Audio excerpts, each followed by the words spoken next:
can go ahead and get started. Beth, I'll send that over right now. Okay. Very good. Whoops. Uh-oh. Uh-oh. You lose us? Yes, I did. How did that happen? Well, you're still on, so that's Okay, I'm not seeing anybody though. What do I have to do to get back? oh, There we are. Okay, good. Good. Thank you. Well, thank you everybody for being in attendance today. Gretchen asked me to stand in for her as she is attending to a family matter out on the road, although I see that she's listening in. So I appreciate that. Gretchen, thank you for handing me this responsibility. I don't know, the power may go to my head and I may stage a coup right here and now and take over. We shall see what happens. Just joking. Having said that, because Gretchen gave me the responsibility to lead off, I decided to lead off in a slightly different way today. Instead of doing an actual meditation, I went to the well of one of my favorite authors, Robert Frost, and I'm going to read his poem, Going for Water. The well was dry beside the door, and so we went with pail and can across the fields behind the house to seek the brook, if it still ran. Not loath to have excuse to go, because the autumn eve was fair, though chill, because the fields were ours, and by the brook our woods were there. We ran as if to meet the moon that slowly dawned behind the trees. The barren boughs, without the leaves, without the birds, without the breeze. But once within the wood, we paused, like gnomes that hid us from the moon, ready to run to hiding new with laughter when she found us soon. Each laid on other a staying hand to listen ere we dared to look. And in the hush we joined to make, we heard, we knew we heard the brook. A note as from a single place, a slender tinkling fall that made, now drops that floated on the pool like pearls, and now a silver blade. I think that's just a beautiful poem and one that is so relevant to the topic that we will be discussing today with Professor Larson. I would like to take a moment now for us to introduce ourselves. As we have a small group here, it should not impede our progress through the meeting. So I'll just begin by saying I'm Sarah King, and I am a member of the Cherishing Creation Collaborative here with Arizona Faith Network. I live in Flagstaff right now, and I was a former chair of the Earth Care Commission, which was the former iteration of the Cherishing Creation Collaborative, and have long experience with this group. Having said that, I think I will just start with the order of people who appear on my screen. So Beth Hatcher, if you would introduce yourself, please. I'm Beth Hatcher, and I attend Good Shepherd of the Hills in Cave Creek, Arizona. Thank you very much. Jean Parker. Good morning, I'm Jean Parker, and I'm the online program coordinator for the Desert Rose Baha'i Institute. We're a center for the arts and agriculture, physically located in Eloy, but online we're everywhere. Very good. Billy Fidlin. Good morning. I'm president of the board of directors of AFN. I'm also director of outreach and justice for all United Methodist churches in Arizona and Southern Nevada. And Vasu Bandhu. Hello, I'm Vasu Bandhu. I'm a faith community coordinator for AFN and also the Buddhist community Dhammapala. Thank you. Reverend Katie Sexton Wood. Hi, good morning. I'm Katie. I'm the executive director for Arizona Faith Network. I'm also an ordained pastor in the Christian Church Disciples of Christ. And right now I'm serving as part-time interim at Desert Dove Christian Church in Tucson on Sundays. Great. Doug Bland, Arizona Interfaith Power and Light. Yeah, thanks, Sarah. I'm Doug Bland, and Arizona Interfaith Power and Light is a spiritual response to the climate crisis. I also have been a past chair of the Earth Care Commission for Ecumenical Council, now AFN. Glad to be with you. We've been around a long time, have we not, Doug? Up there, Sarah. Sat Beer Cower. Sat Beer, are you there? Everybody. I am a Sikh. I'm new to this group, fairly new to this group, although I do know Doug and Katie. And I am also the co-founder of the Culture of Peace Alliance, which is a nonprofit that is located in the Tucson area. And we have several programs that are affiliates and have voting rights, and then several programs that are fiscally sponsored, including a youth-led climate action group called Climate Jubilee. Very good, thank you. Penelope Davis.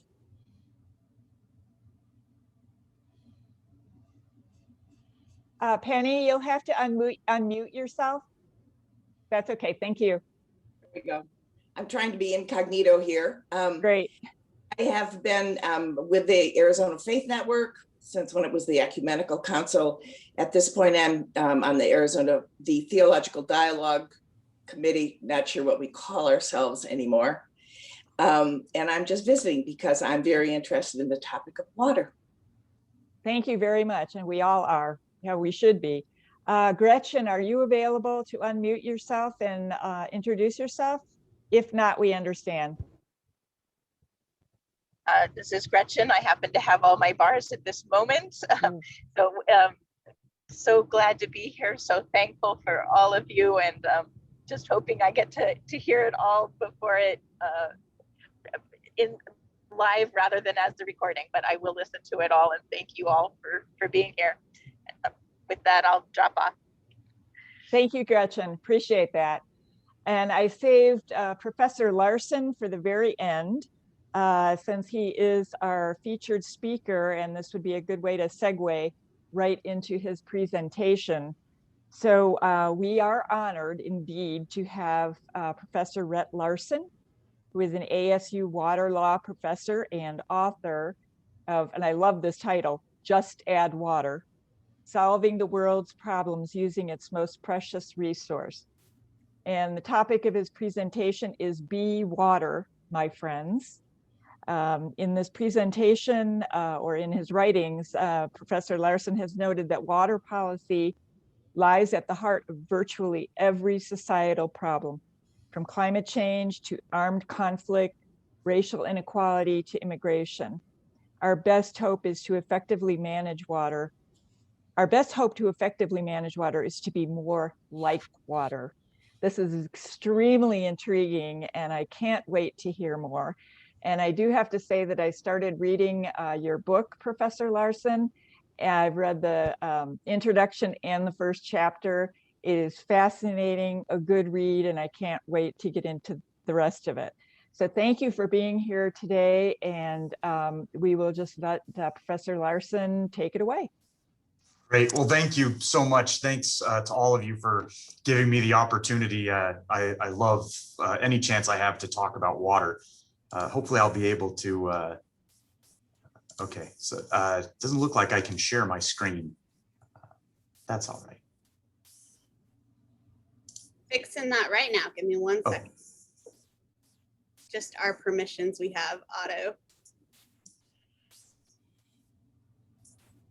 All right, you should be able to now. Oh, let's see.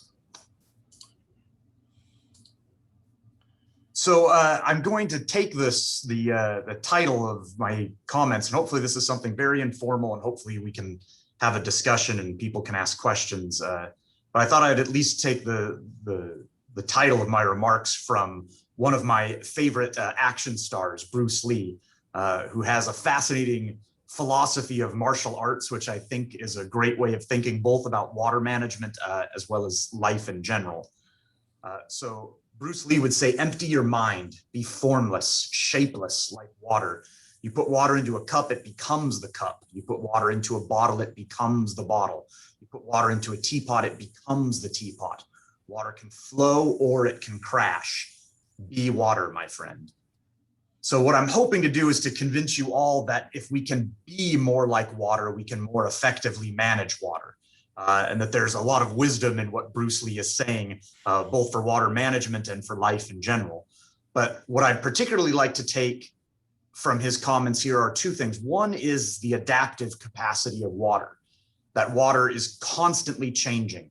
There's an old proverb that says you can never put your foot into the same river twice because you change and the river changes. So if we're going to effectively manage such a dynamic resource, we must be more dynamic. And the other is the recognition of both the constructive and destructive capacity of water. Water has the power to both build and to destroy. So for example, it's unsurprising that our earliest civilizations rose around rivers in the desert. So desert rivers were the incubators of human civilization, of human innovation, and of human cooperation. Desert rivers like the Nile, like the Indus, like Mesopotamia, the Tigris and Euphrates, this is where we first learned how to live together in something bigger than just a tribal community. And most of the time, water is a wonderful catalyst for bringing people together. However, water is sometimes a source of real conflict. We have a saying that comes up a lot when we talk about water, that in the West, whiskey's for drinking and water's for fighting. Interesting enough, the word rival itself comes from the Latin rivalis, which means people who share a river. So you can see that conflict and cooperation are in the heart of water policy. Now, when you think about how we've managed natural resources over the century, I think of three historic paradigms or ways that we have seen natural resource management. So the first, well, maybe there are four. There's the pre-industrial paradigm, which is human beings just managing to grow and to develop in a pre-industrial world. Then we reached the industrial paradigm. The industrial paradigm was about resource exploitation and development. There were a lot of good things about the industrial paradigm. It meant scientific innovation, it meant investment in infrastructure, it meant growing economies, it meant an increasing middle class. But there were a lot of bad things about the industrial paradigm. It meant enormous costs imposed upon the environment, pollution, resource depletion. It meant worker exploitation. All kinds of bad things also came out of the industrial paradigm. In response, human beings developed what I would call the green paradigm. The green paradigm was a response to the industrial paradigm. It was our efforts to be more responsible and be better stewards of the natural world. And this meant things like Earth Day. It meant the enactment of things like the Endangered Species Act, the Clean Water Act, the Clean Air Act. There's a lot of good things that came from the green paradigm. It meant better protection of the natural world. But the green paradigm was limited in its own way. It wasn't very integrated, meaning we were taking care of air over here and water over there and endangered species over here, but not in a way that brought these things together into a singular effort. And it wasn't really paying attention to the fundamental challenge of sustainability, which was climate change. Now we've moved into what I would call the current paradigm, which is the climate change paradigm. The climate change paradigm is great in a lot of ways. It's focusing us on the existential challenge of climate change. It's integrating a lot of the disparate aspects of environmental and natural resource management. But I actually think it's time for a new paradigm. I actually think it's time for us to talk and to think about natural resource management in a new way. And here's why I think there's a better way to do this.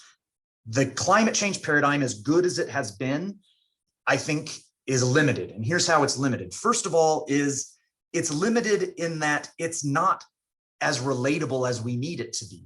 So a lot of times the climate change conversation will go something like this: you need to worry about climate change. And someone will say, I love it when climates change, leaves changing colors and flowers blooming. And you're, no, that's not what I mean by climate change. I mean global warming. And they'll say, well, you know, I love a warmer globe. I don't really like cold winters. And you say, no, like it's gonna, you know, temperatures are gonna increase 2, 4, maybe 6 degrees. And they go, well, it's gonna increase that much today. What's the big deal? You'll say, no, you don't understand. Sea levels will rise. And they'll go, great, I'll live closer to the beach.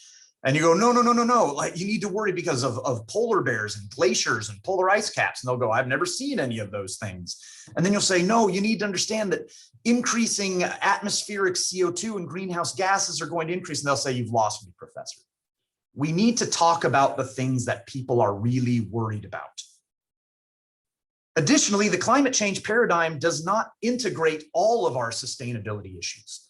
If I had a magic wand and I could magically reverse all the effects of climate change, we would still have sustainability challenges.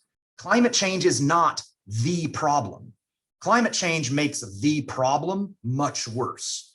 The problem is that even if climate change could be reversed, economic development, changing demographics, growing populations are going to mean that we're just going to need a lot more water, food, and energy.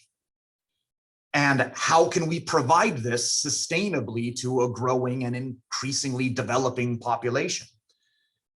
Which is why I think that we can have, and if you see the relationship between water, food, and energy is really important. You can't make food without water, and you can't make energy without water. And you need a lot of energy to clean water and to pump and move water.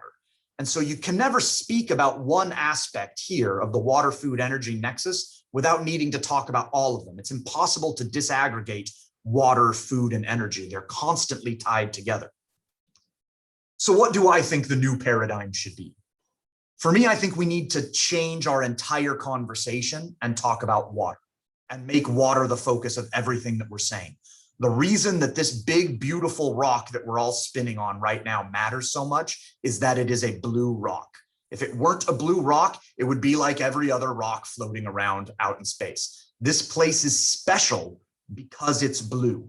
And the great thing about water is that it integrates all of our concerns, including climate change, because the reason climate change matters to the average person is because of droughts, floods, plagues, and wars. That is why climate change matters to the average person. And when we talk about water, we're talking about the reasons that climate change matters. Water is the point of the spear of climate change. It is the way in which the average person is going to feel climate change most intimately. And water brings in food, water brings in energy. You know, we've gotten to this point where we're talking about sustainability only in terms, or primarily in terms, of greenhouse gases, as if that is the sine qua non of good environmental stewardship. But a large hydroelectric dam could have a very, very low greenhouse gas footprint, a low carbon footprint, and yet have enormous implications for sustainability, both positive and negative. If we reframe our conversation around water security, then we're talking about sustainability in a more holistic and integrated way. Now, what do I mean by water security? By water security, I mean achieving an acceptable quantity and quality of water for people and the environment at acceptable costs and risks. Now, you can see water stress and water security are a challenge throughout the world. I hope everyone is paying attention to the media now. In our region in particular, we are facing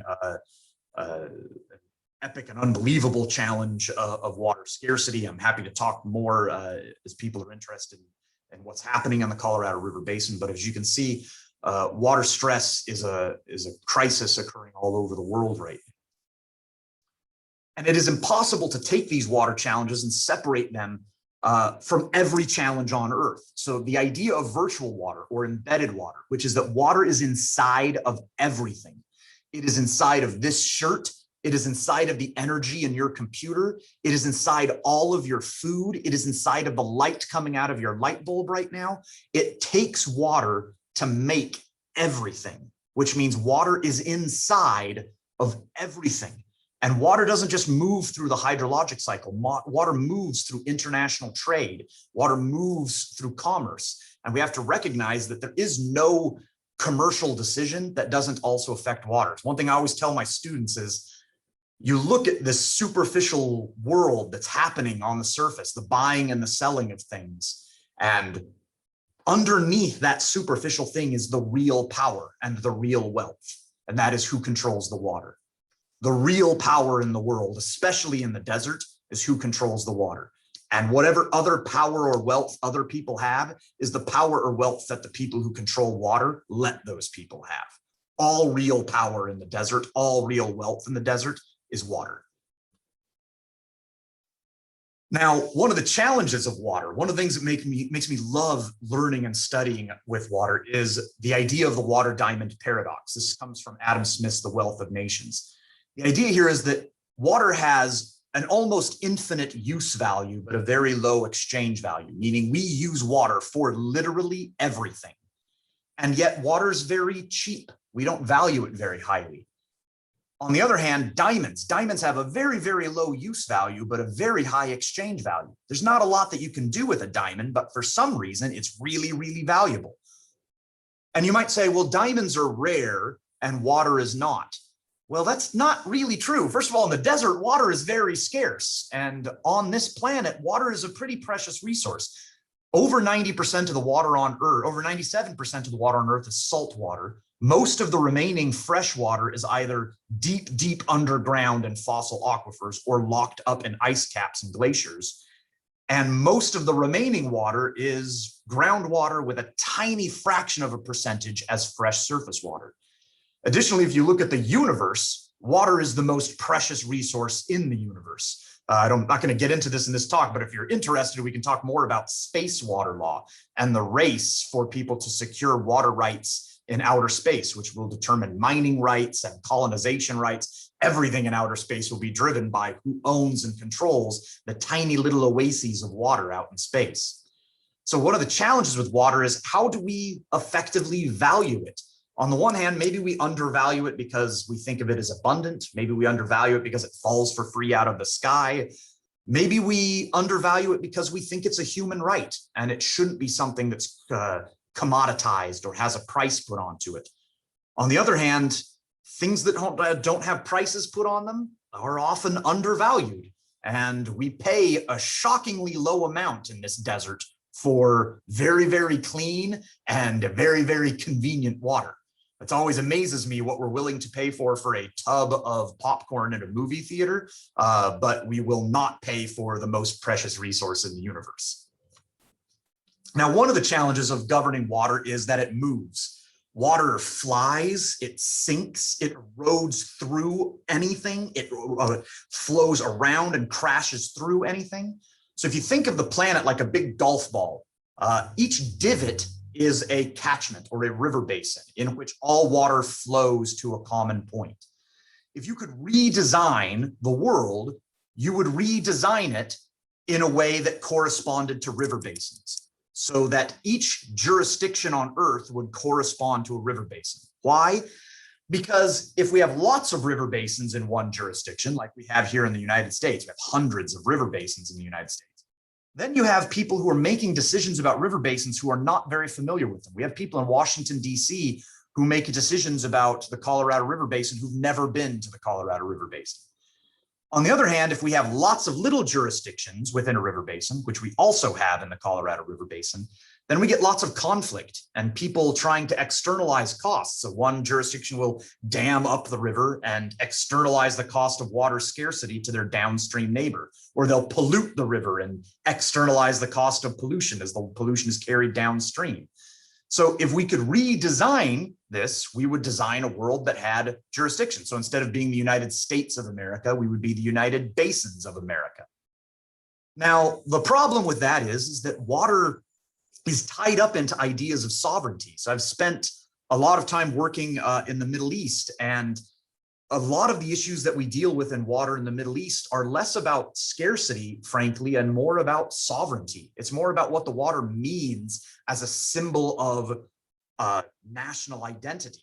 and people will fight to protect the sovereignty of the water. And you might think, well, that's unique to disputes between Israel and Jordan. That doesn't happen here in the United States. It definitely happens here. So in the 1930s, in a dispute between California and Arizona over the Colorado River, Arizona had spies in the construction crew of Parker Dam. And when California crossed the Colorado River into Arizona's territory, the spies alerted the governor of Arizona that California had invaded. The governor called out National Guard troops to move against California, sailing the Arizona Navy up the Colorado River to blow up Parker Dam and effectively start a water civil war. Harold Ickes, who was the Secretary of the Interior at the time, marched out federal troops from Fort Huachuca to intercept Arizona's army and prevent a 20th century civil war.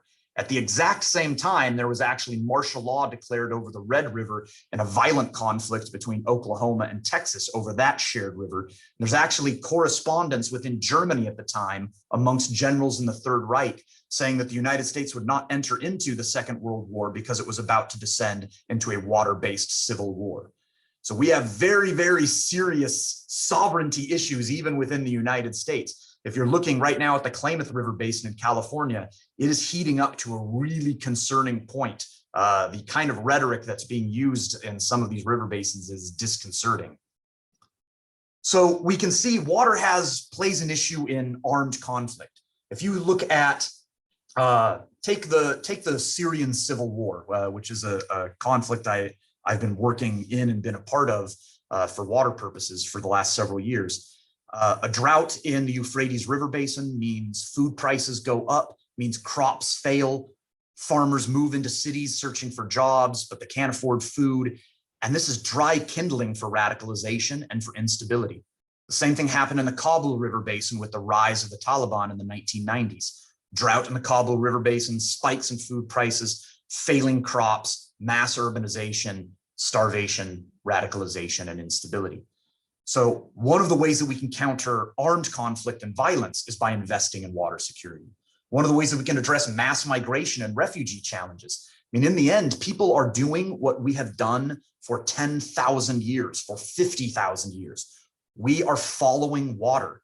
Now, people may say, well, we're fleeing violence or we're looking for opportunity. We want security, safety, prosperity.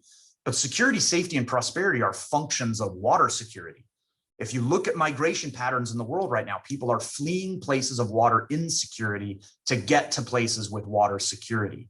So maybe the answer to the mass migration challenge is to invest in water infrastructure and water security.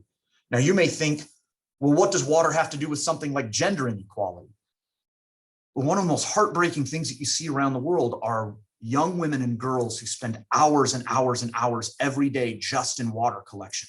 It is perhaps the single most important gender issue facing the world today. If we could just get clean water and better sanitation facilities closer to girls and young women, that means more girls and young women going to school, and more girls and young women going to school means we change the world.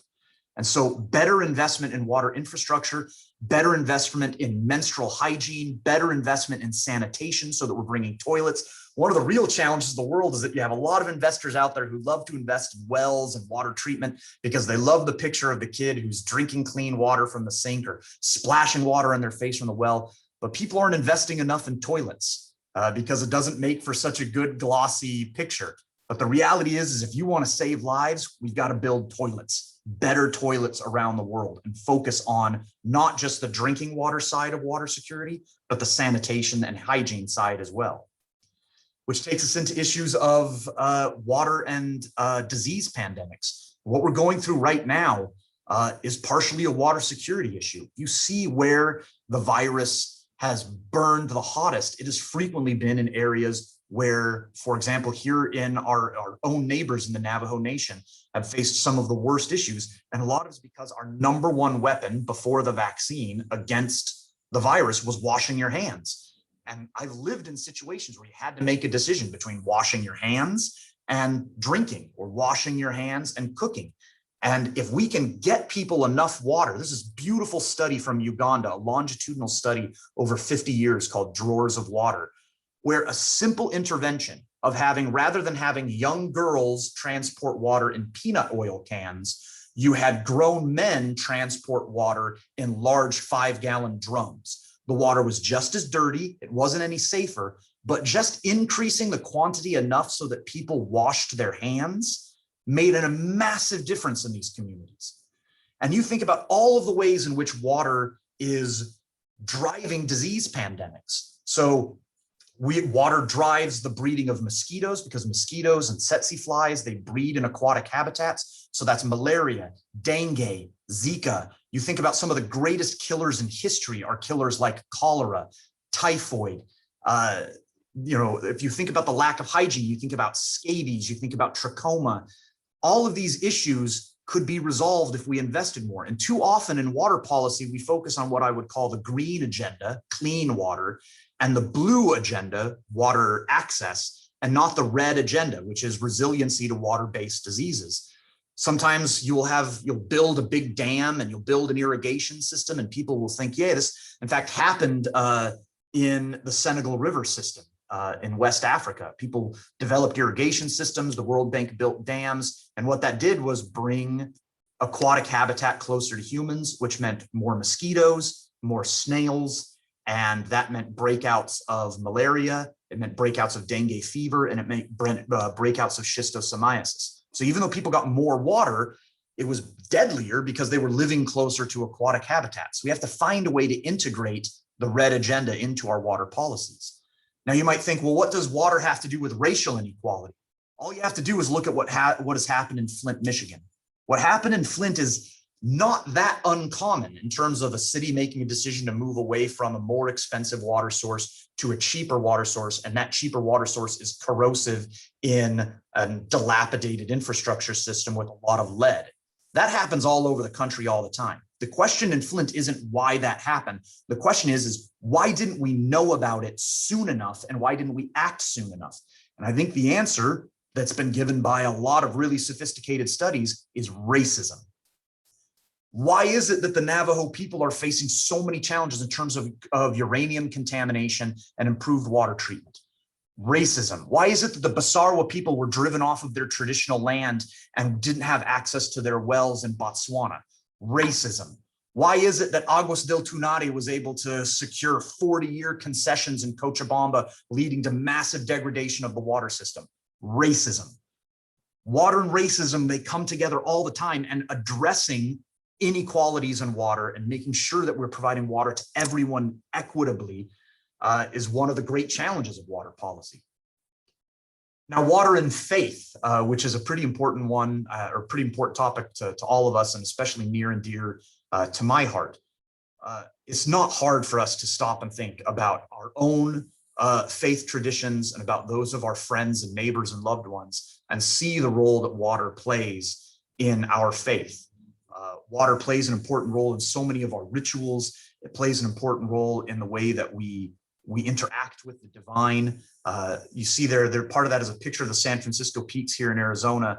I worked as a lawyer representing tribes who were opposing the application of treated wastewater for fake snow, for artificial snow on the San Francisco Peaks as a desecration of their sacred lands. I've worked using Sharia law, which Sharia law has fascinating, complex water rights issues inside of it. One of the oldest water rights regimes in the world that Islam has developed, unsurprisingly, a faith that was born out of the desert, has this really beautiful, sophisticated water dispute mechanism, which I've worked on in addressing water disputes between communities in Lebanon and in Jordan.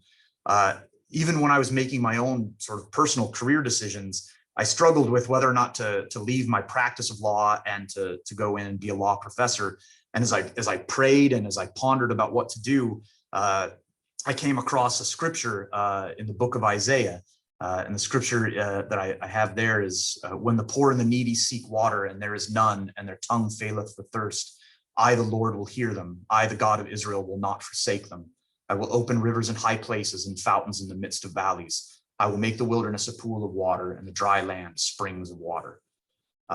So I've been inspired by my own faith to see that it's easy to be in a situation and look around you and think, how can the world seems so overwhelming. Our problems seem so huge. Where do we even begin? And my suggestion is maybe we begin at the beginning. As the Quran teaches, Allah made all living things from water. Maybe we begin at the beginning. And if we could just get everyone sufficient clean water and keep them safe from the destructive capacity of water, I wonder how many other problems we'd actually solve just by focusing on water. Now, this gets me to sort of the final thing I want to talk about, which is how do we effectively and equitably manage water? We have to be like water. One, we have to be more adaptive. We have to be willing to change. We're using the word drought a lot to talk about the current conditions. This is not a drought. This is aridification. This is desertification. It is climate change. This isn't something that's going to end. It's not something we can wait out. It's a new world and we have to change to it. And our laws and our systems are not designed to be adaptive. We have to be like water. We have to change to the container we're being put in. We also have to be more persistent. It's going to be a long haul. The beauty of water is its power is in its persistence. So water sometimes is like us. It's overflowing its banks. It's violent. It's uncontrollable. It's unrestrained. Sometimes water is like us. It's barely moving. It's invisible. It's crawling through the mud. It's crawling through the rock. You can't even see it. But what makes water powerful is that it never stops. And because it never stops, it can carve the Grand Canyon, which means we can be more like water if we're just persistent and we stick with it. And finally, if we're more generous. Water is generous and we should be generous. As a child in Sunday school, my favorite song to sing as a little kid in Sunday school was a song called Give Said the Little Stream. I have it here, the lyrics to the song. As someone who I'm born and raised in the desert, I'm a 7th generation Arizonan. I grew up in farming and ranching families and in farming communities, and I've seen the power of water to change the desert landscape, to make it bloom. I have there one of my favorite spots in the world, which is the Well of St. Augustine in Cerne Abbas in England, which people have been worshiping at and praying at and as pilgrims for thousands of years. Something beautiful and special about water. The power of water is that it gives, it is selfless. So I'm not going to sing this song because none of you have done anything bad enough to deserve my singing voice. But it is a special song to me. And what I hope to leave you with today is to be like water and to be more generous and to give as the little stream, to give as the rain and the streams give, and for God and others live. Thank you.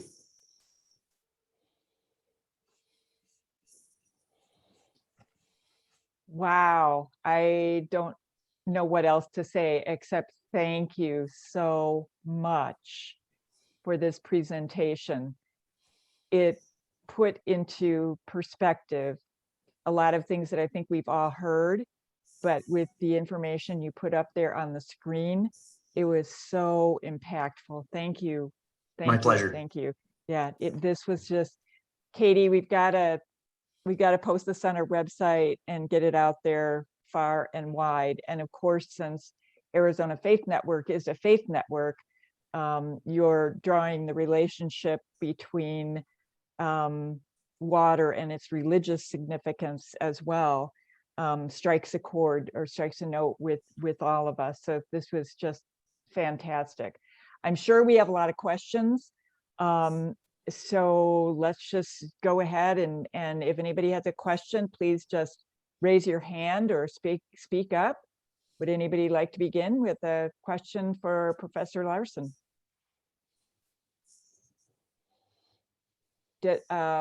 Yes, Desert Rose. I'm sorry. I'm sorry, I got kicked out of the meeting and I forgot to rename myself.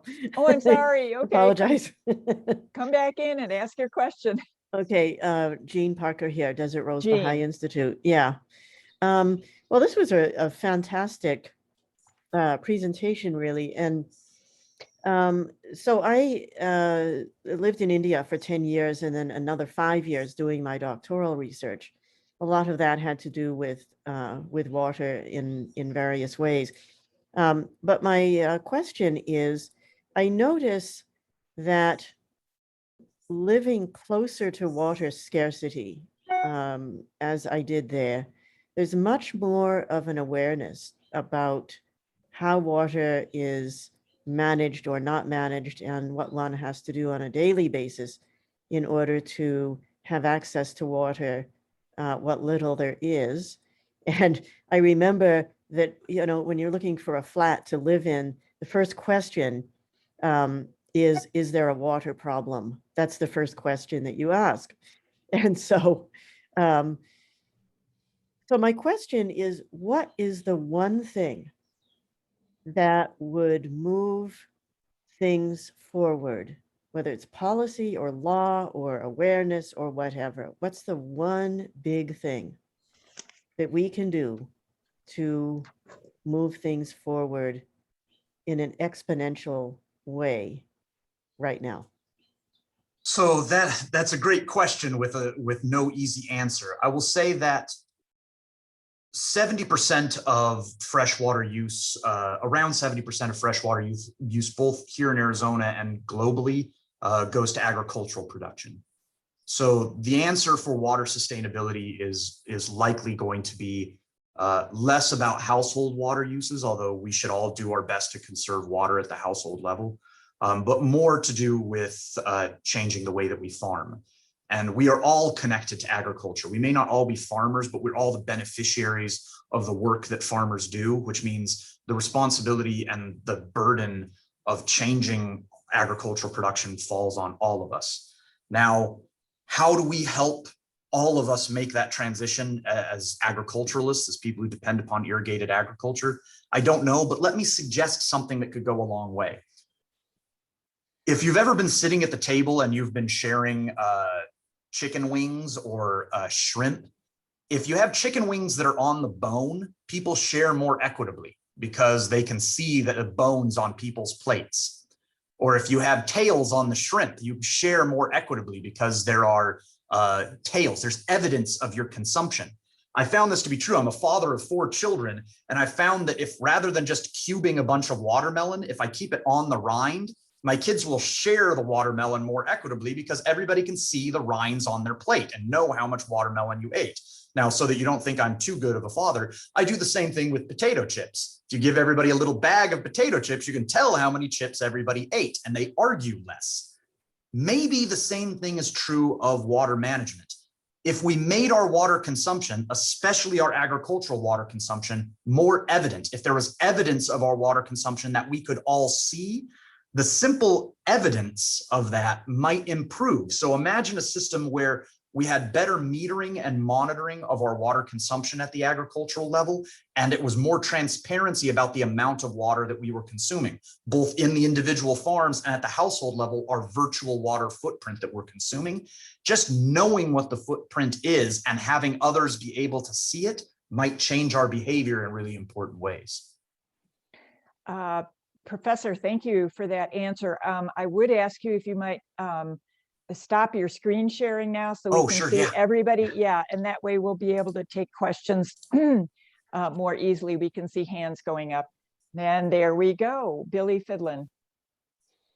Thank you so much for this presentation. It was great. I know a little bit about dealing with the tribes and the negotiations there for water rights through Richard Morrison, whom I'm assuming, yeah, okay. You probably He's a dear friend, yeah.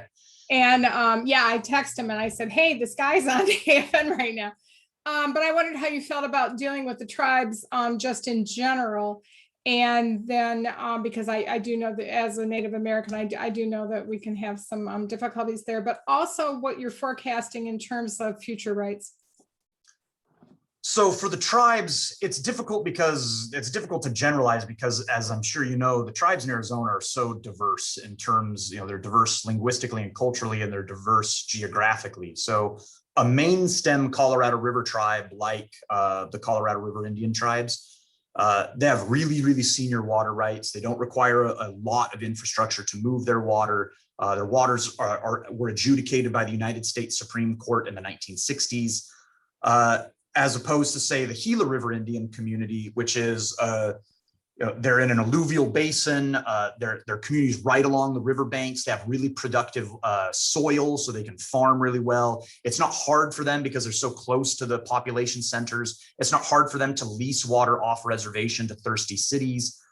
So they have a very different situation. That's easier for them to take Central Arizona project water if what we want to do is have some wheeling agreements. It's harder for communities like, say, the Walupai. The Walupai are they're an uphill area. They're in the Grand Canyon. What they're most interested in is ecotourism. So you have to adapt to the particular negotiations for the tribe's unique circumstances. The biggest challenge right now is to find a settlement for Hopi and Navajo. Most of the tribes in Arizona have already settled their water rights, and we have to find an effective settlement with Hopi and Navajo. Right now, Hopi and Navajo are litigating between themselves. So working to find a resolution for Hopi and Navajo. What I think might be the better approach is, I think we're trying to impose a sort of centralized urban conception of how we develop water on those lands. We may have to rethink how we're doing it with more distributed treatment. The challenge is a lot of groundwater contamination. So I think we may have to work on small scale distributed treatment systems as part of the settlement agreement. I also think that as we're watching more coal-fired power plants like Navajo Generating Station, as you're watching coal-fired power plants begin to be phased out, a lot of these coal-fired power plants have water rights that they're not going to need anymore. And so maybe we can use those water rights as a mechanism for facilitating a settlement. So I think that's probably the future, is to finance small scale distributed water treatment. And then to use another real hard challenge is it's hard to predict the future. People are finding lithium reserves on tribal land. What happens when tribes want to mine for lithium? How are we quantifying their water rights? So if that's the kind of economic development the tribe wants to move towards, how do we make sure that they have the water resources to go into that kind of development? It may be the future economy of the tribes is lithium mining. And if it is, that's a relatively water intensive approach.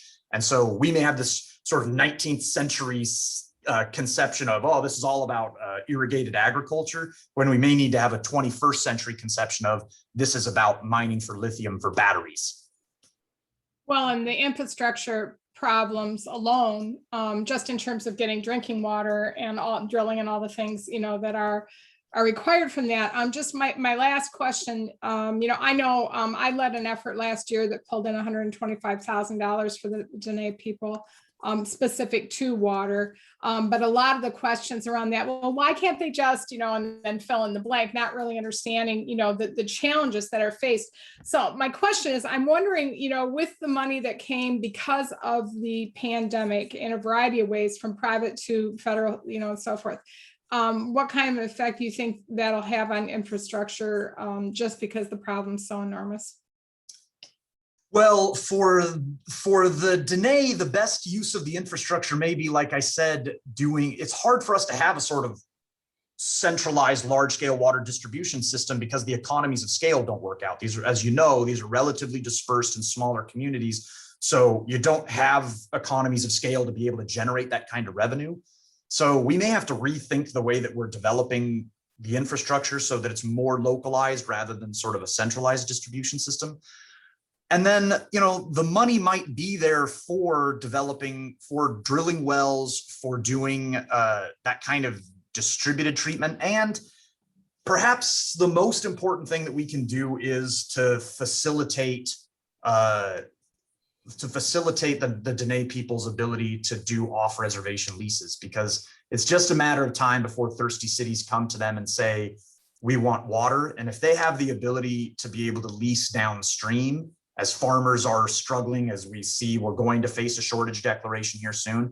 A lot of people are going to be going to the Navajo and saying, can we make a deal for the next 5 years? And I think we're going to need Congress to pay close attention to be able to facilitate the Dene people's ability to be involved in that kind of water market. Thank you for that comment, Professor Larson. I think a lot of our concern would be that it be a fair deal for the Dene. As you know, that has been, there have been historic problems and challenges with fairness in these agreements. I'd like to call next on Doug Bland. He's had his hand up there for a while. So go ahead, Doug, with your question. Thanks, Sarah. Thank you, Professor Larson. You are a great communicator. Thanks. So unusual to have an academic that is able to talk to people at such good, relatable, earthy ways. So thank you very much for that. And we do need to get this presentation out as widely as we can. So anything AZIPL can do to help promote it is great. My question is similar to what Billy was raising. We have in northern Minnesota right now, a number of our AZIPL or IPL people from across the nation protesting with indigenous people about line 3. Mhm. And they have seen themselves not as protesters, but as water protectors. So my question is, what role do you see for indigenous people, indigenous rights, treaties, and indigenous spirituality for moving us forward in protecting water? So the United States actually, I hate to say anything, I hate to say anything too positive about U.S. history when it comes to equitable treatment of indigenous people, because our history is such a dark one. But relative to a lot of other countries, the existence of a recognized water right for indigenous people actually does exist in the United States. So if you are a federally recognized tribe, you have what are called winters rights. So implicit water rights for your tribe. So that's really about water quantity management. It's about your water supply management. So you can use litigation to secure access to water quantity. The challenge, though, is as indigenous people, how do you oppose potential threats to water quality? Now, one of the ways that you can do that is through relatively straightforward litigation, and that is, and I feel like a lot of the pipeline oppositions that we've seen from indigenous groups haven't fully availed themselves of looking at the specifics of the pipeline permit itself. So some of these specifics in the pipeline permit, they open up ways in which you can bring lawsuits against some of these pipeline projects that I think are a little more straightforward than the litigation strategy has been for some of these projects. So I think a lot more focus needs to be paid on violations of permit conditions than more abstract claims. I think you're going to get further by looking at the specifics. I think the treaties themselves are unlikely to be of much use. So I'll give you, for example, the San Francisco Peaks case. In that particular case, Snowbowl was looking at applying treated wastewater as artificial snow to be able to keep Snowbowl open as a ski resort. And the Navajo Nation opposed the application as a desecration of their sacred land and saw this as a violation of their First Amendment right, as a violation of their religious freedoms. And this ultimately went to the Ninth Circuit, and the Ninth Circuit said that this was not a substantial burden on their religious practice. Now, what I would say is, imagine a scenario for a predominantly Christian community if the government came in and said, for all non-consumptive water uses, including ceremonial uses like baptism, you have to use treated wastewater. Would the case have turned out the same way? I don't think it would. I think that this was a lack of cultural sensitivity on the side of the Ninth Circuit and recognizing the burden that was being placed on the Navajo people in having sacred land that was desecrated. But their treaty provisions, indeed their constitutional rights, were insufficient to protect their land from water contamination. Now, of course, the counter to that is all water is reclaimed water. Every drop of water we drink was peed or urinated by some animal at some time in the past. So all water is reclaimed water. And maybe we want people to recycle wastewater. Maybe that's our future. Now, what do I think tribes can do in terms of spirituality if First Amendment claims aren't going to be successful, if treaty claims aren't going to be successful? What are other approaches that they can take? What I think might be the approach is going back to what I talked about earlier, which is sovereignty. A greater and stronger recognition and preservation of tribal sovereignty on their land, which may mean expenditures of funds on the side of the tribe to seek primacy over federal programs like the Clean Water Act and like the Safe Drinking Water Act. If the tribes themselves secure primacy over these particular programs on their land, It might give them more authority to take their cultural ideas about water purity and cleanliness and put them into effect through the law. It's expensive. It means the tribe's going to need the physical and sort of bureaucratic infrastructure to manage these systems, but it might be worth it in the long run if what we're going to do is recognize the cultural value of indigenous conceptions of water protection. Can I ask a brief follow-up? Sure. Sarah, is that okay with you? Yeah, as long as it's quick. We have another hand in the air, so if you can make it fast, that'd be great. Thanks, Doug. Okay. It's the idea of personal rights versus property rights. The Tohono O'odham have in council decided that saguaro are kin, family, persons. So we say corporations have the rights of people. What about the indigenous effort to say that mountains and rivers and streams and plants have rights as people? So this is not, it's not a wholly new idea in terms of sort of 20th century law. There are rivers in New Zealand that are recognized as legal people. There's a certain degree of legal personhood that's been recognized in the Ganges River in India. There is some conception of legal personhood in rivers in Ecuador and Bolivia as well. It has never really taken hold effectively in the United States, even though there are some instances where tribal communities within their own laws have recognized rivers as people. I am skeptical of that approach, and here's why I'm skeptical. As much when people say, well, if we can treat a corporation like a person, we can treat a river like a person. And my answer is corporations are people. That's what they're made out of. All corporations are made out of people, and they have an internal political process through which they can speak, just like a church, just like a town, just like any other group of people. They have a mechanism through which they can talk and assert their rights. A river or a mountain or a forest doesn't have that. They would need someone to speak for them. And then that just turns into a political question. Who speaks for them? Who has the right to speak for them? You can say, well, the government does. Well, which government? The federal government, the state government, the local government, the tribal government. If you say it's the tribal government, which tribal government? I mean, that's assuming that all indigenous tribes value a particular river in the same way and want to use it in the same way. That is definitely not true. The Hopi and the Navajo litigating their water rights is Exhibit A, that tribes don't necessarily agree with each other about how a river should be used.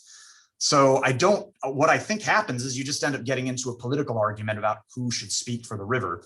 And this, of my own personal opinion, is what's so great about being a person? I mean, a river is ancient. It is powerful. It is incredible. It's beyond words. We are tiny little children dependent on it. And the idea that we would go to something as powerful and glorious as the Colorado River and tell it that it needs our dinky little laws to protect it, that river will be powerful and amazing long after we're all gone. We don't protect the river for the river. We protect the river for us. The river doesn't need us. We need the river. And should we protect the river? Yes, but not for the river's sake. The river will tear down all of our dams. It is unimpressed by everything that we've ever done. We protect the river because it's like a mother. We have to protect it for us, not for it. Thank you. Wow, amazing. Okay. Yes, that's a very strong and powerful statement. Sat Beer is waiting with a question. Sat, go ahead. Unmute yourself, please. Great. Sat Beer is my first name. Is my voice coming through okay? Yes. Okay. Okay, so first of all, it's a little bit awkward how to ask this question because I don't have enough knowledge or terminology. When you talk about contaminated water, I think that the two things that come to my mind are nuclear power plants and mining, or mining, for new uranium or whatever. And a lot of that is on tribal lands. And I don't really know how to ask the question, but it seems like our discussion has gotten a little bit away from, for me, from where we started with exploring the quality equation of water. And I want to go back to that when we talk about the contamination that has happened through nuclear power plants, coal-fired plants, through the generation of power using water in various ways that end up with contaminants that are then seeming to, it looks like they're, from what I understand, a lot of it is being just infused back into the earth on reservations, and it's making animals, people, crops sick in a very real way. So I don't know what my question is exactly, but I want to bring us back to that as well. Water is glorious, but it's being used destructively in those processes. So mining issues are a major source of contamination in Arizona. Copper mining and acid mine drainage becomes a major issue for water bodies all over Arizona. Historic uranium mining, especially in the plateau areas, has been a major issue. A lot of that has been wildcat mining, or mining that occurred sort of before there were significant regulations. One of the ways that we can encourage remediation of historic mine pollution is in ways that aren't too dissimilar from the ways that we might talk about addressing climate change, which is a river has a remarkable ability to heal itself and to clean itself, but we have to give it room and space to be able to do that. If we just keep punching it, it won't have a chance to get up. So every river has an assimilative capacity of the amount of pollution that it could absorb and still clean itself. And so what we can do is say, here is the river's assimilative capacity. Here is a buffer of safety beneath that assimilative capacity. And then tell companies, if you go out there and you remediate these old abandoned mines and you clean up the water so that it drops to that level, then you can create credits that would be tradable on the market for people who are looking to mine. This is not too dissimilar from a cap and trade system that you would talk about with mining. Now, there are risks with any cap and trade system, which is the manipulation of the market, and what you're effectively doing is legalizing pollution to some degree. But it might be worth the trade-offs if what we're doing is incentivizing modern mining companies to invest in the remediation of historic mine pollution. I see Billy has another question. Billy, go ahead. Thank you, Sarah. Dr. Larson, I just want to circle back to Snowball. I'm also president and founder of Whisper and Thunder, which is a large Native American First Nations nonprofit, so both US and Canada. And we got involved during the Snowball piece. And what was very interesting during that time period was the difference between, one of the things we do is we provide scholarships to young people, and we get a lot of Navajo from ASU, tons. And they all got on board. They were online with us, and so forth. Their opinion of the Snowball issue was very different than the elders. And they really felt we've got way bigger issues to attend to in Indian country rather than this. And I know that extends to other things that elders care about, and it has to do with a foot in both worlds and all those other things. But, I think it's going to be interesting to see the tribal elders and their leadership at all levels. They are more than capable. They don't need the Anglo community to come in and wield their heavy foot on anything that we've talked about. Actually, we walk either alongside or behind, but not in front of. But I just was interested in what you thought about the intergenerational discussions on things. No, that's a really good point. In fact, it sort of goes back to the question about legal personhood. If you think about the San Francisco Peaks as a legal person, it's hard enough to resolve the internal political disputes within any jurisdiction, whether it's tribal or local or national. So within the tribes, it was as you mentioned, it was a really complicated dispute because internal to the tribes, there were lots of tribal members who worked at Snowball and wanted to keep the resort open and were saying, first of all, it's environmentally responsible for us to recycle water. Second, all water is wastewater. So the water that's raining out of the sky was peed by a buffalo not that long ago. So it's all treated wastewater. What's the difference? And we want to encourage this sort of thing. And then other tribal members were saying, yeah, but this treated wastewater isn't just rain. It's got pharmaceuticals in it that aren't being treated out. It's got viruses in it that aren't being treated out. The amount of energy that's being taken just to treat that water and then pump it to the top of the mountain and turn it into snow has an enormous carbon footprint. So that internal dispute was really interesting. And I think you're going to see changing conceptions, as a new generation sort of takes the reins of the Navajo Nation, like with every other change in generations, new ideas and innovations. But you're absolutely right. It's one of those reasons why I'm always skeptical of legal personhood for the natural world, because it's all legal personhood in the natural world is who gets to speak.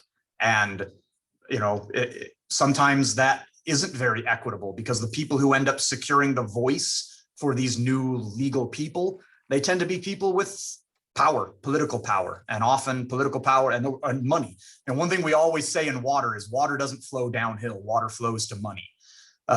Whoever has the money can make the water get to them. And so, and oftentimes who has political power is a generational issue, right? Older people have more political power than younger people.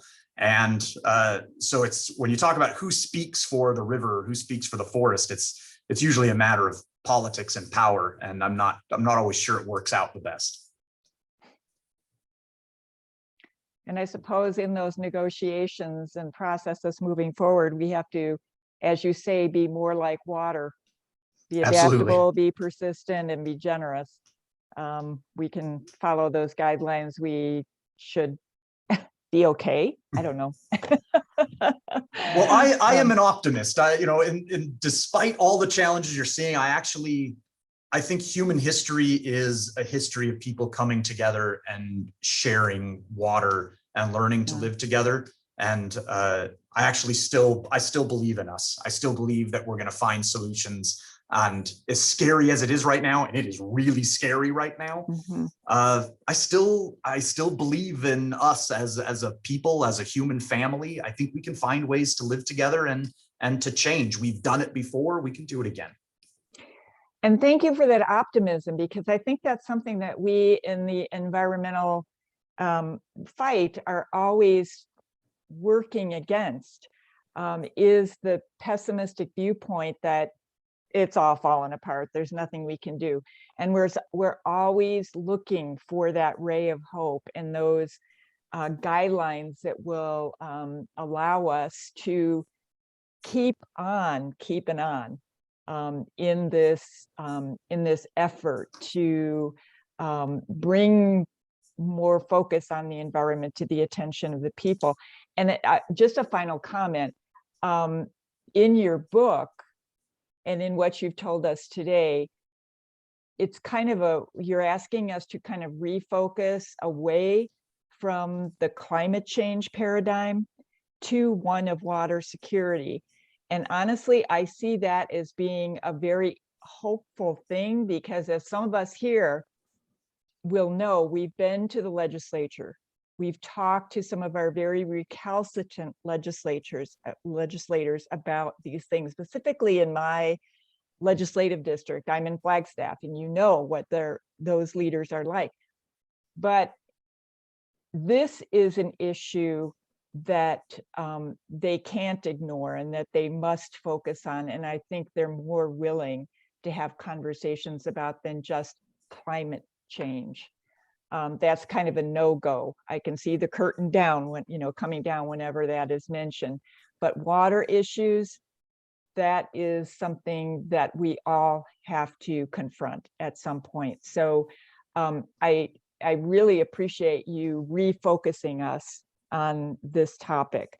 Are there any other questions? Oh man, one more. Beth, go ahead and unmute yourself. I don't have a question so much as a comment, and I'm an educator in my background, so my mind is kind of a belief that education is sort of the foundation to liberation of thinking and so on and so forth. So I think about a show I saw on PBS, and you all may be aware of it, but I was not. And there is quite a large farm production. You mentioned agriculture, and I come from a family of farmers, and there's a large production in, I want to say it's the southwestern portion of Arizona. And I also want to say it's Saudi Arabia, where they're growing grasses and so forth to ship back to their country. I was appalled when I saw that show because, of course, it's depleting our water. The root is the almighty dollar, in my belief. So somebody's making money off that. I don't know if it's the state of Arizona or the federal government or both. And the surrounding small farmers, they are having to dig deeper and deeper and deeper.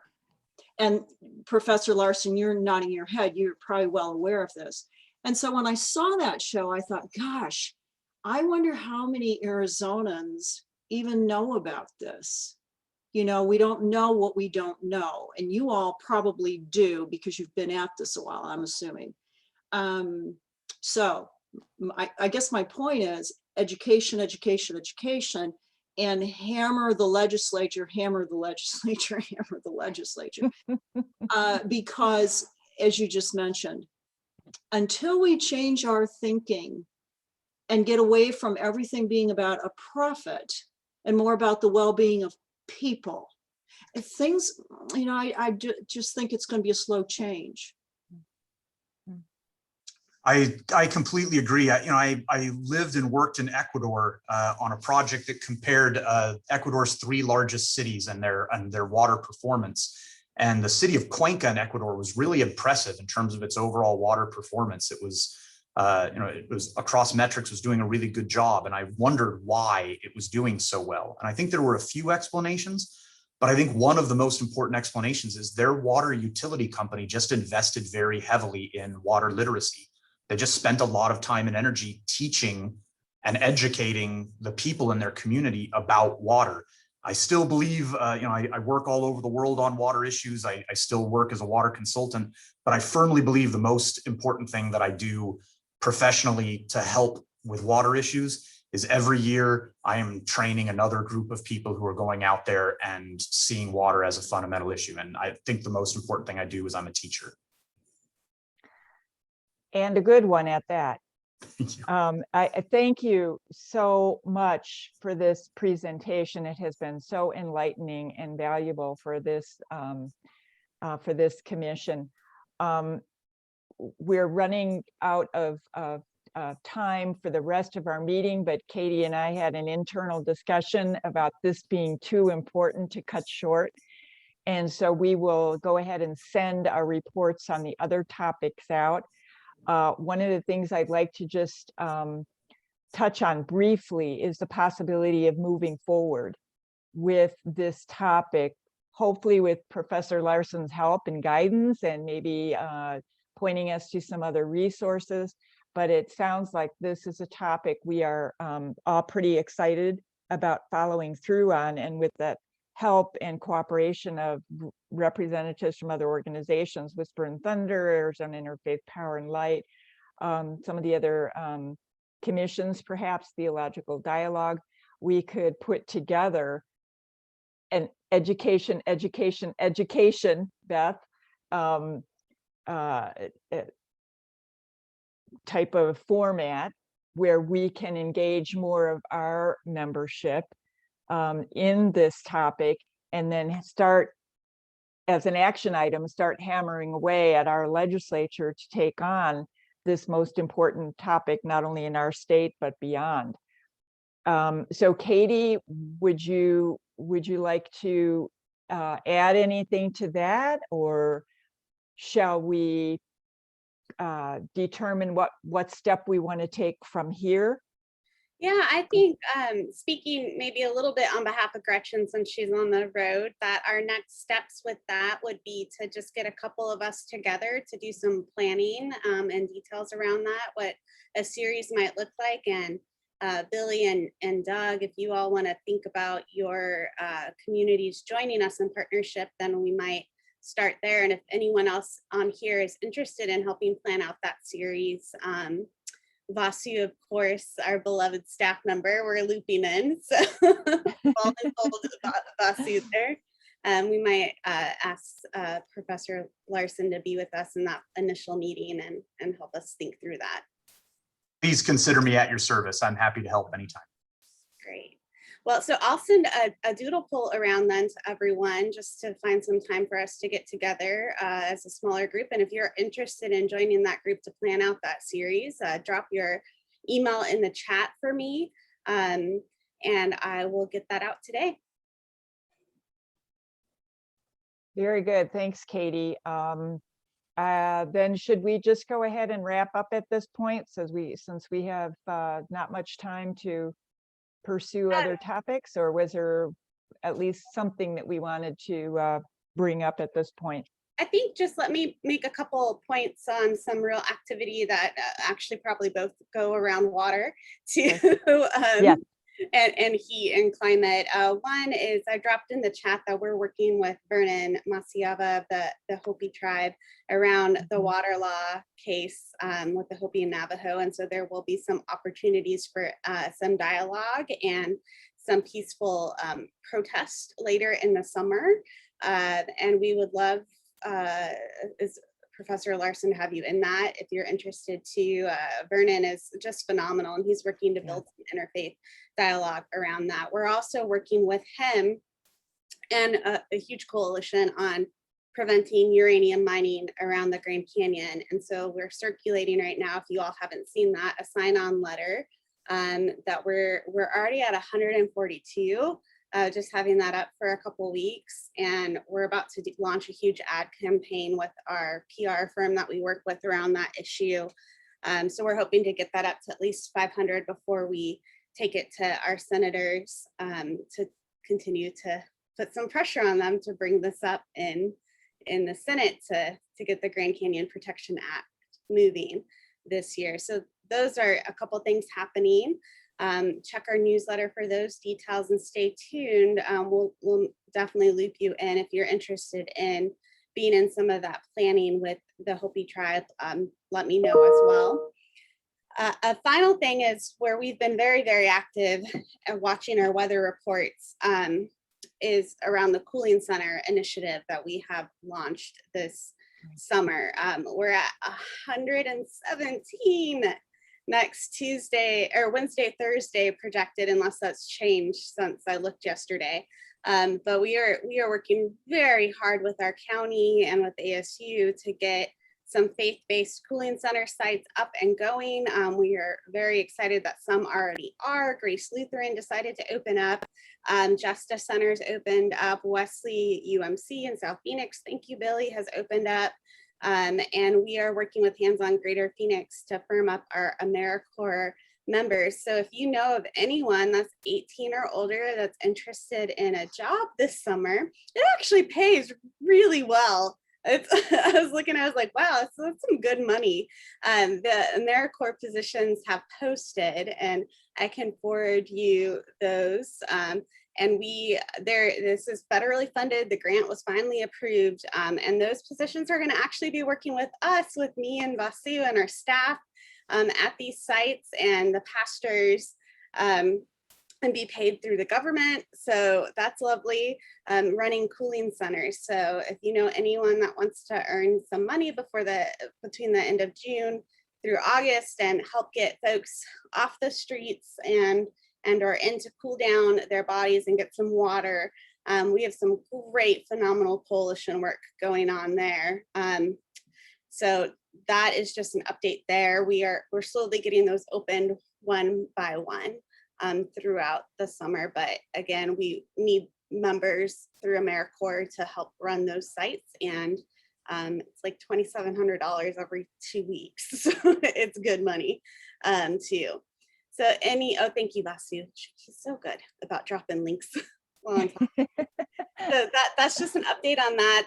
That project really spans across all of our committees that are working out there. But we absolutely can always use your help. If you know of a faith community that is interested in being a cooling center, we have grants to help resource and offset power charges. We have resources to get you free PPE supplies. We have resources to get you, oh my gosh, pretty much whatever you need.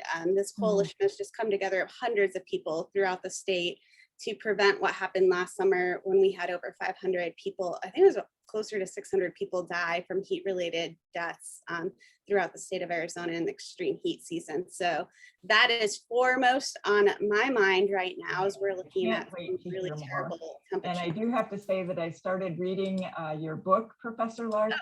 I think the video is playing. There we go. Oh, yeah, that sounded like me. Yeah, I was like, Sarah, you're talking in my head. Can I ask you a case question, can you please? Yeah. So the position, you spoke really quickly about the Yeah. positions. Mhm. Can dreamers apply for those positions, or do they Yeah. have to be citizens? I'm not 100% sure on that, but Vasu dropped the link right there. So I definitely, if you know of anyone, just forward them that and they can look through the requirements. I know there's a background check. I saw that, but I don't think it said anything about, US citizen, national, or lawful permanent resident. Okay, so dreamers. Yeah. Are That was because it's probably because it's federal government funded. Oh, So bummer. But Thank again, you. anyone else that you know is 18 plus that's looking for some work, and it's only about a little over 2 months. So I think that's it for my very quick updates, but I recorded this and I'll send you the link if I spoke too quick for folks. okay. That's great. Then as far as the rest of the agenda, those of us who had a report to make, we will just go ahead and summarize those in a little email and get those out to everybody else. My final request before we take off is if anybody would like to say a few words or deliver a blessing as we bring this meeting to a close. No hands? Sure, I'll do it. Oh, great. Thanks, Satbir. What other worship can be compared to nature's own festival of lights? The sandal forests are the incense, the breeze is the fan, the stars the scattered pearls. What other worship can be compared to nature's own festival of lights? Waiguru ji ka khalsa, Waiguru ji ki fateh. That's beautiful. Thank you. Thank you very much. And thank you to everybody who joined in. Please let people know about this presentation. It was excellent. We will put it up on our website and I plan to boost it. Let's get the word out. And again, if you would like to be involved in planning further events of this type, send an email to Katie or Vasu. Would you be another one who would receive emails for that? And we can see what we can do about moving forward with a series of presentations on this very, very important topic. And finally, thanks again to Professor Rhett Larson of ASU for your very profound and wonderfully done presentation. We appreciate your appearance here today. Thanks so much. Thank you. It was my pleasure.